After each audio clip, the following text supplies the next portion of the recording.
वो पूरा ही नहीं होता। इसलिए राजन, जो माया मोह के चक्कर में लगा है उसकी यात्रा ऐसे ही अधोगति से पूर्ति होती है, और जो इसके साथ साथ भगवत चरणों से संबंध स्थापित करके जुड़ा है उसकी यात्रा बहुत सुखमय होती है।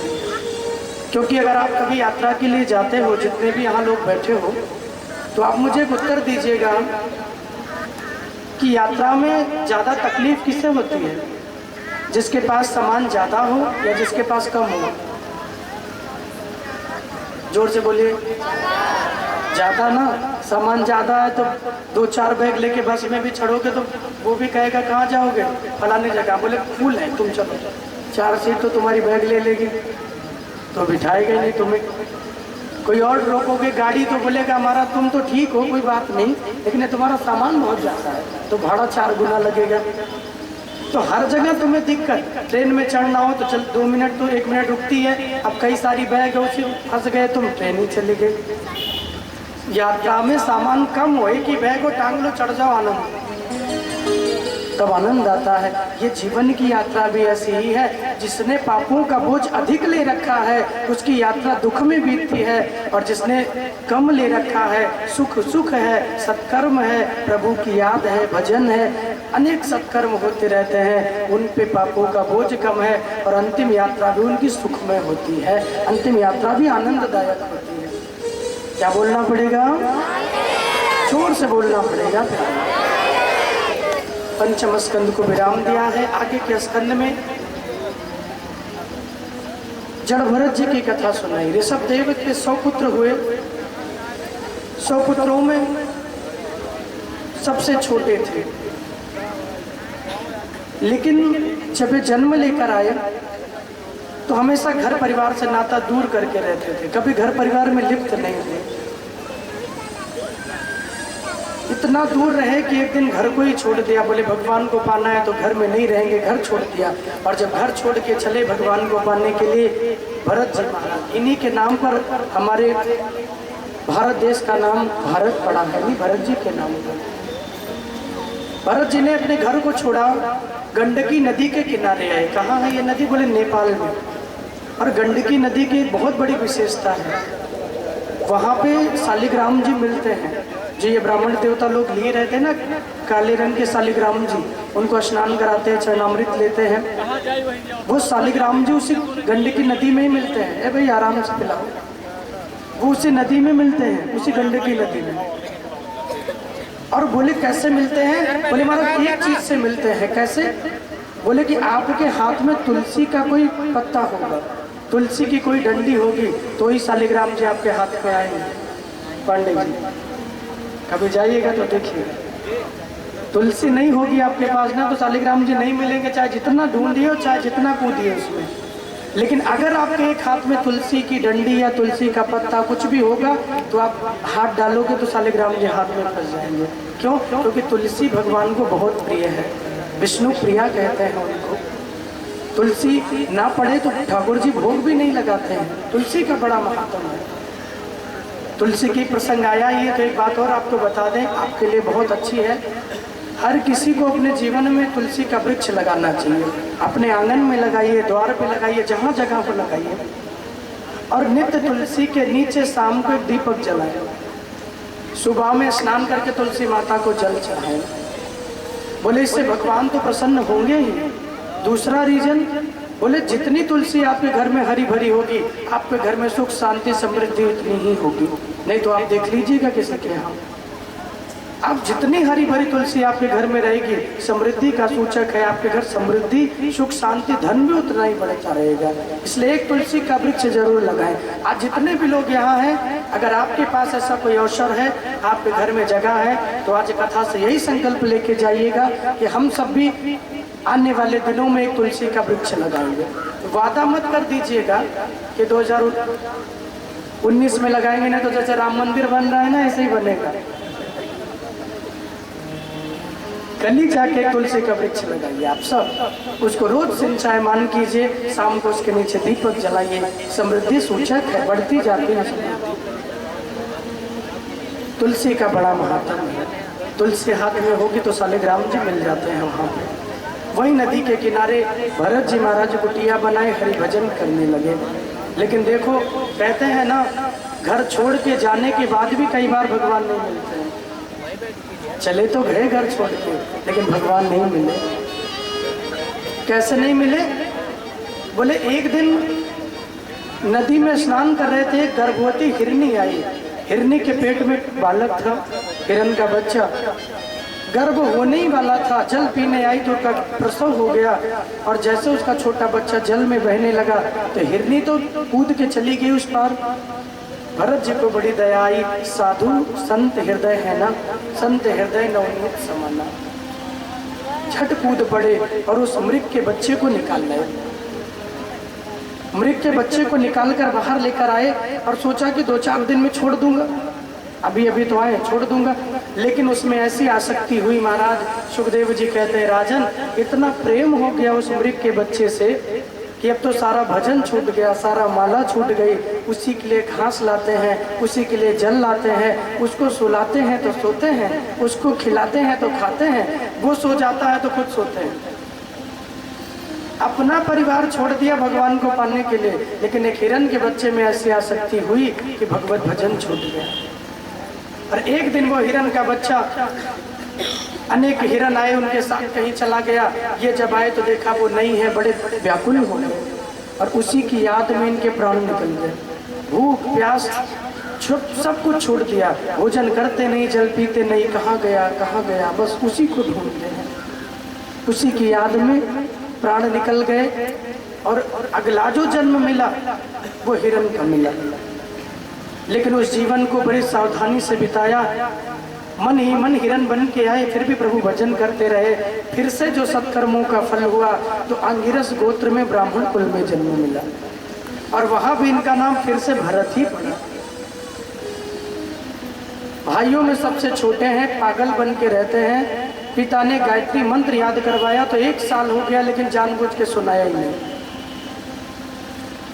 कोई पागल होता है जिसके वस्त्र गंदे होते हैं, दुर्गंध आती है, तो कोई उसके पास बैठना चाहता है, कोई उससे मिलना चाहता है? तो जब कोई जाएगा नहीं, कोई मिलेगा नहीं, तो कोई डिस्टर्ब नहीं करेगा। इसीलिए पागल बन के रहते हैं। हनुमान चालीसा में रामचरित सुनिबे को रसिया, राम लखन सीता मन, सभी पढ़ते हैं ना हनुमान चालीसा। पढ़ना चाहिए, अपने बच्चों को जरूर पढ़ाएं। एक पाठ हनुमान चालीसा का नित्य करना चाहिए, एक पाठ नित्य कीजिए हनुमान चालीसा का। एक पाठ आप करोगे, अपने बच्चों से करवाओगे, बहुत बड़ा महत्व है हनुमान चालीसा का। एक पाठ अवश्य करें नित्य। सुखदेव जी कहते हैं, राजन आसक्ति में ऐसा मन लगा कि 3 जन्म गंवाने पड़े। एक ही जन्म में भगवान को पा लेते, लेकिन हिरण बन के आए, फिर भरत ब्राह्मण बन के आए। इसीलिए तो राम जी कहते हैं कि मेरी कथाओं के सबसे बड़े रसिक हनुमान जी, इनसे बड़ा रसिया कोई हुआ नहीं। सीता जी ने कहा, प्रभु मुझे प्रमाण दोगे? बोले बिल्कुल देंगे। बोले कहाँ मिलेंगे? बोले जहाँ भगवान की कथा होती है हनुमान जी वहीं मिलते हैं। कहाँ मिलते हैं? जहाँ भगवान की, यहाँ भी कथा हो रही है, कोई ना कोई वेश में हनुमान जी यहाँ भी विराजमान है, इसमें कोई दो राय नहीं है। कोई ना कोई वेश बना के बैठे होंगे, क्योंकि जहाँ होती है हरि की कथा वहाँ हनुमान जी जरूर आते हैं, चाहे वो राम की हो चाहे वो कृष्ण की। सीता जी से भगवान कहते हैं कि हनुमान जी सबसे गंदे वेश में रहेंगे, सबसे पहले आते हैं, एक निशानी है उनको जानने की, सबसे पहले आएंगे और सबसे अंत में जाएंगे। आते हैं सबसे पहले लेकिन जाते हैं सबसे बाद में। हम लोग क्या करते हैं? बोले आते हैं सबसे बाद में लेकिन जाते हैं सबसे पहले, इसीलिए पीछे में बैठ जाते हैं। बोले वहीं से निकल लेंगे, महाराज जी भी नहीं देख पाएंगे और कोई नहीं देख पाएगा, पीछे ही रहेंगे तो आराम से खिसक लेंगे धीरे से। जिनको जल्दी उतरना होता है ना ट्रेन से, वो आगे ही बैठते हैं, बोले भैया अंदर नहीं जाएंगे, भीड़ होगी, यहीं से धीरे से उतर लेंगे, स्टेशन आएगा। लेकिन आप सब ऐसा नहीं हो, आप तो सब साधु संत महात्मा हो, आप तो बहुत अच्छे हो। कल कोई चर्चा कर रहा था, बोले महाराज पति और पत्नी, बेचारी पत्नियां, बेचारी माताएं पतियों की उम्र के लिए, पतियों के अच्छे स्वास्थ्य के लिए कितने कितने व्रत करती हैं, कितनी कितनी सेवा करती हैं। तो उन्होंने कहा महाराज क्या कोई ऐसा भी व्रत है जो पति करे पत्नी के लिए। पत्नियां तो बहुत व्रत करती हैं, करवा चौथ में निराजल रहती है, जल नहीं पीना, पति की लंबी उम्र के लिए। और आजकल तो बढ़िया हो गया, बोले कि व्रत रहती हैं पत्नियां ना तो पति को धमकाने के लिए। उस दिन पति देवता एकदम शांत रहते हैं, और करवा चौथ वाले दिन तो विशेष, बोले कि आज ये चीज चाहिए, नहीं लाऊंगा। बोले तोड़ूं क्या व्रत, अभी तोड़ूं तो तुम्हारा तोड़ दूं। बोले नहीं, ले लो, तोड़ो मत। पत्नियों के लिए हजार व्रत है पति के लिए, लेकिन राम जी ने ऐसा कोई व्रत नहीं बताया कि पति करे और पत्नी को खांसी भी आ जाए। महाराज ऐसा कोई व्रत नहीं है। पत्नी तोड़ दे तो वो बीमार हो जाए चलेगा, लेकिन पतियों के लिए कोई है ही नहीं कि वो बेचारे अपना दुख किससे कहें, क्योंकि सब उसी दुख में रुमे हुए हैं। इसीलिए कहते हैं शादी बहुत आनंद का विषय है, लेकिन जो करे वो भी पछताए और जो ना करे वो ज्यादा।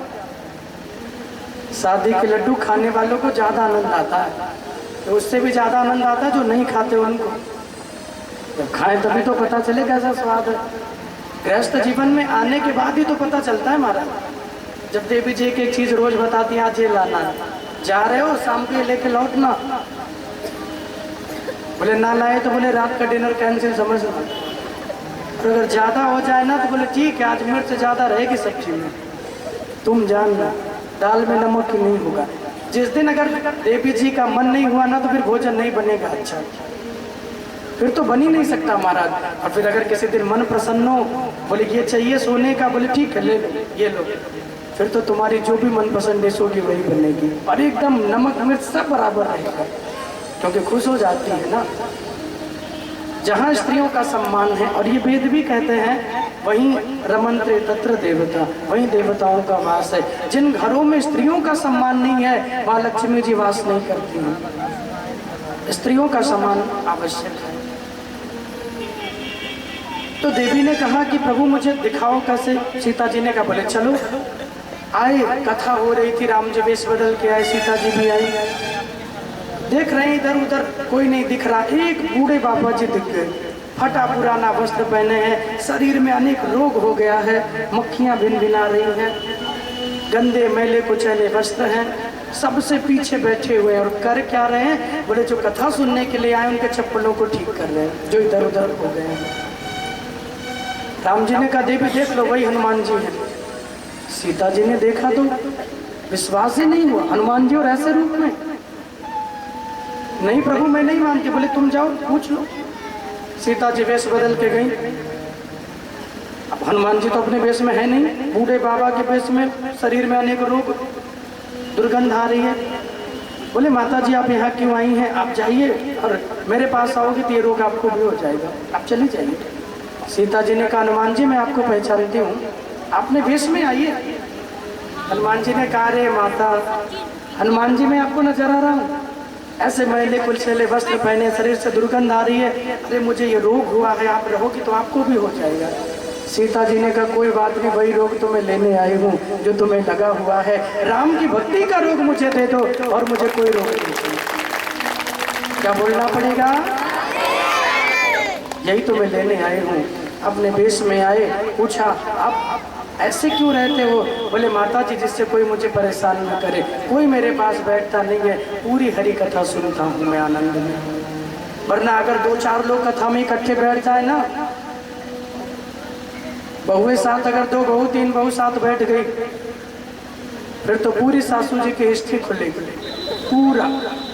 अच्छा तेरी सास ऐसी है, हाँ, अरे तुझसे क्या बताऊँ, वही कंडीशन तो मेरी भी है। अच्छा तुझे आने नहीं दे रही थी, हाँ, अरे मैं भी तो जबरदस्ती आई हूँ, मुझे भी नहीं आने दे रही। फिर तो महाराज दुनिया के कितने प्रपंच, और सासू जी संग में बैठी हो तो दोनों बूढ़ी माताएं, फिर तो बहू की जितनी बुराई करेंगे वो इतना कम है। बोले एकदम अच्छा था मेरा बेटा पप्पू, लेकिन जब से ये आ गई देवी जी तब से बदल गया एकदम, अब नहीं सुनता। अनेक ऐसी दुनिया की चर्चाएं जिनमें हम समय गंवा देते हैं। मेरा बार बार निवेदन आपसे होता है, इस कथा पंडाल में बैठे तो उतनी देर तक दुनिया के कोई चरित्र का वर्णन ना हो, सिर्फ आपके श्रवण में जो नाम पड़ रहा है वही नाम सुनिए और उस नाम को सुन के अपना कल्याण कर लीजिए, सिर्फ वही नाम सुनिए। हनुमान जी मगन हुए, अपना वेश में आए, बोले माता जी ऐसी भक्ति करता हूँ, बड़ी प्रसन्न हो गई। तो इनसे बड़ा रसिक कोई हुआ नहीं है। फिर इनके बाद भोलेनाथ का नाम आता है, रामचरित सुनबे को रसिया, सुनने के एकदम रसिक है महाराज, कभी मौका छोड़ते ही नहीं है। जब मौका मिल जाए बस कथा ही श्रवण करने पहुंच जाते हैं, बस कोई मौका चाहिए। 3 जन्मों की कथा भरत जी की सुनाई, अंत में रघुगढ़ राजा को उपदेश दिया है, उन्हें ज्ञान दिया है। राजा चरणों में आए और जड़ भरत जी के 3 जन्मों की कथा सुनाई। इनके चरित्रों के बाद फिर अष्टम स्कंद में भगवान की एक और भक्त हुए हैं जिनका नाम है भक्त प्रहलाद। इनके सुंदर चरित्रों की कथा आई है। भक्त प्रहलाद के चरित्र को सुन के हम लोग कृष्ण जन्मोत्सव की ओर आगे बढ़े। उससे पहले आइए एक भाव मेरे साथ आप सभी गुनगुनाइए, बहुत प्यारा है। जब भगवान से प्रेम हो जाता है ना तो घर परिवार में मन नहीं लगता। अब न लागे जिया घर में परिवार में, फिर नहीं लगता। यही बोल है भजन के, मेरे साथ गाइए।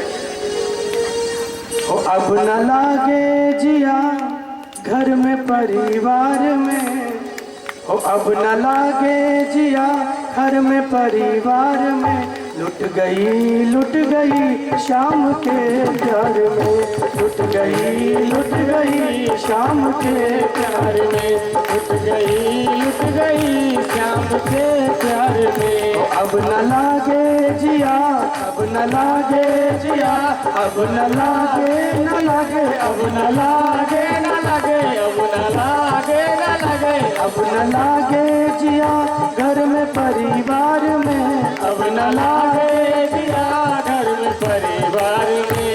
लुट गई शाम के प्यार में, लुट गई शाम के प्यार में, लुट गई शाम के प्यार में, लुट गई शाम के प्यार में। दोनों हाथ से प्रेम पूर्वक आनंद लीजिए, जय हो प्यारे के।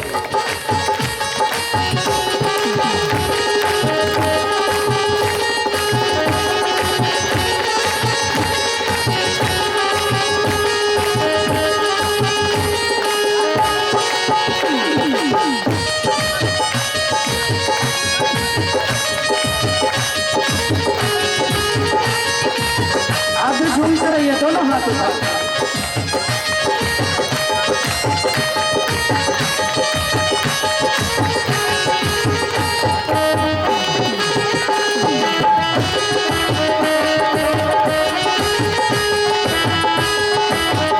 दिल हुआ है उसी का दीवाना, दिल हुआ है उसी का दीवाना, वो गूंजे होठों पे उसका तराना, गूंजे होठों पे उसका तराना।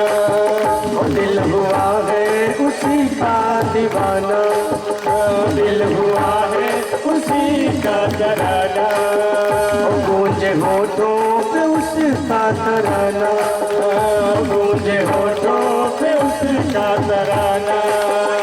रहे आँखों में तस्वीर उसकी, रहे पागल मुझे ये जमाना, वो कहे पागल मुझे ये जमाना, वो कहे पागल मुझे ये जमाना। मैं दीवानी फिरूं, मैं दीवानी फिरूं, मैं दीवानी फिरूं, मैं दीवानी फिरूं, मैं दीवानी फिरूं बीच बाजार में, मैं दीवानी फिरूं बीच बाजार में, मैं दीवानी फिरूं बीच बाजार में, मैं दीवानी फिरूं बीच बाजार में। लुट गई शाम के प्यार में, लुट गई शाम के प्यार में, लुट गई शाम के प्यार में। अब न लागे जिया घर में परिवार में, अब न लागे जिया घर में परिवार में, अब न लागे जिया, अब न लागे न लागे, अब न लागे न लागे, अब न लागे न लागे, अब न लागे जिया घर घर में परिवार में अब न लागे जिया, घर में परिवार में वो लुट गई शाम के प्यार में, लुट गई शाम के प्यार में। आप दोनों हाथ उठा के प्रेम और भाव में जाओ।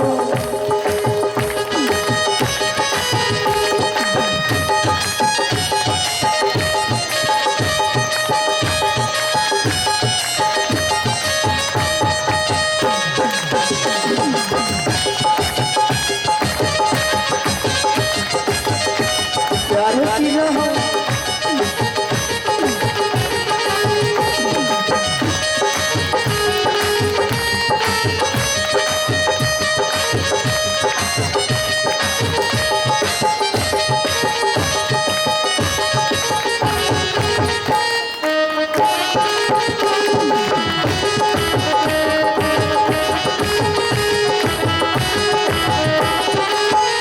दिल की धड़कन में वो ही बसा है, दिल की धड़कन में वो ही बसा हो, हो रहे हरदम उसी का नशा है, हो रहे हरदम उसी का नशा है।